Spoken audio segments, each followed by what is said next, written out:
ఈరోజు కాసల మహేందర్ రెడ్డి గారు మనతోటి ఉన్నారు. అసలు ఇప్పుడు రియల్ ఎస్టేట్ పరిస్థితి ఎలా ఉంది, ఇప్పుడు కొంటే లాభమా నష్టమా, ఉపాధి కావాలనుకునే వాళ్ళు రియల్ ఎస్టేట్ రంగాన్ని ఎందుకు ఎంచుకోవాలనే విషయాల్ని సార్ని అడిగి తెలుసుకుందాం.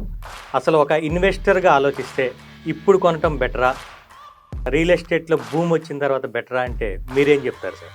ఇప్పుడు ఇన్వెస్ట్ చేసిన వాళ్ళకు తెలివైన ఇన్వెస్ట్మెంట్ అవుతుంది. వాళ్ళకు ఎవరైనా ప్లాట్ తీసుకుంటే వారి ఫీడ్బ్యాక్ని ఇప్పుడు ఎందుకు కొంటున్నారో సేమ్ డే బుక్ చేసుకొని సేమ్ డేనే ఫుల్ పేమెంట్ చేసి సేమ్ డేనే రిజిస్ట్రేషన్కి వెళ్ళాడు.